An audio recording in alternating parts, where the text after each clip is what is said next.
Halo kawan, selamat datang di Kyota Hamzah Channel, dan kali ini kita akan melanjutkan pembahasan tentang sastra dan perjuangan. Jika sebelumnya kita membahas tentang era kolonial Hindia Belanda, kini kita akan beralih ke era pendudukan Jepang dan kemerdekaan Indonesia. Jadi, jika sebelumnya Belanda mensensor apa-apa yang berkaitan dengan pergerakan, sesuatu cerita yang kayak apakah novel tersebut itu mengajak masyarakat untuk melawan ataupun bagaimana, itu selalu dilarang. Tapi di era Jepang justru sebaliknya, tulisan yang termenye-menye atau apa ya, mendayu-dayu, yang terlalu banyak romansanya, justru semakin dibredel oleh pihak Jepang. Karena apa? Karena waktu itu pihak Jepang membutuhkan propaganda agar masyarakat Indonesia mau membantu mereka melawan sekutu yang sudah mulai masuk area Pasifik seperti Amerika, Inggris maupun Australia. Nah, untuk sebab itu Jepang benar-benar berusaha menarik simpati masyarakat Indonesia dengan apa? Dengan memperbolehkan yang dahulu tidak boleh. Seperti zaman dahulu tidak boleh menggunakan yang bersemangat, yang menggugah rasa nasionalisme, kesadaran dan lain sebagainya. Tapi di era Jepang diperbolehkan. Justru yang roman-roman itu malah dianggap melemahkan semangat juang masyarakat Indonesia. Nah, waktu itu Indonesia sudah mulai diakui namanya. Nah, banyak sekali para penyair yang progresif muncul di sini, mulai dari karya Anwar dan lain sebagainya.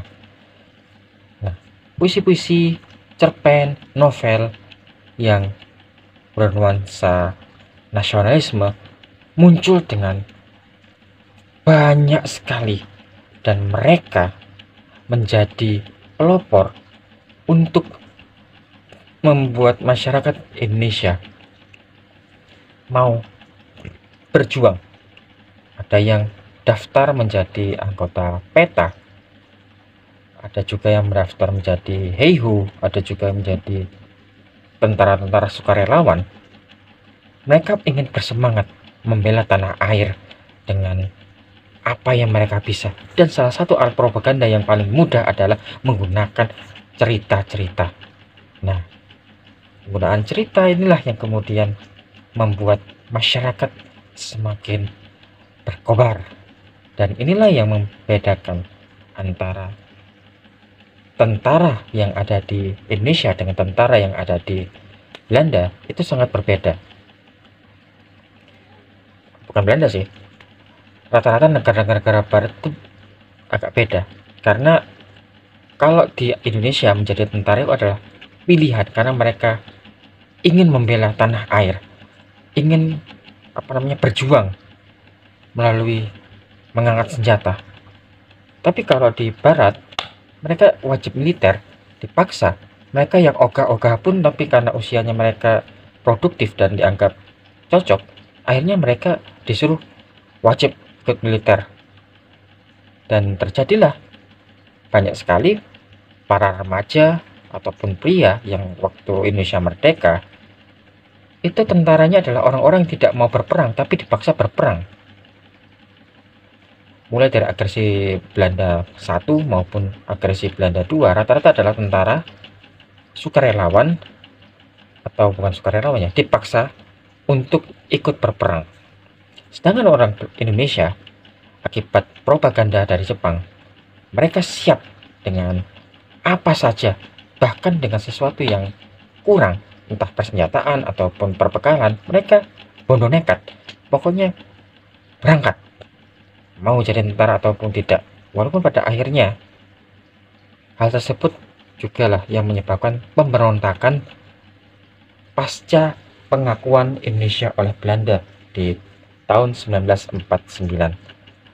banyak sekali pemberontakan akibat yang dulu ikut berperang di era tersebut hanya yang punya ijazah yang diangkat menjadi tentara resmi, sedangkan yang nggak punya ijazah itu tidak memperoleh, dan itulah yang kemudian menjadi cikal bakal dari ormas.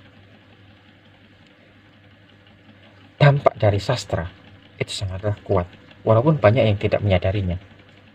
Sastra bisa membuat alam bawah sadar seseorang berjalan tanpa sadar dan mereka bisa mengikutinya.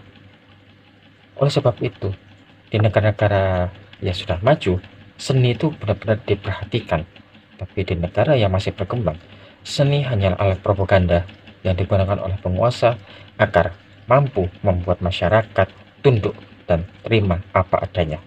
Mungkin jika ada pendapat yang ingin disampaikan atau diskusi, silahkan tulis di kolom komentar, saya terima diskusinya. Dan mungkin jika ada salah dari entah salah kata ataupun bagaimana, saya mohon maaf. Saya Gyota Hamzah pamit. Salam.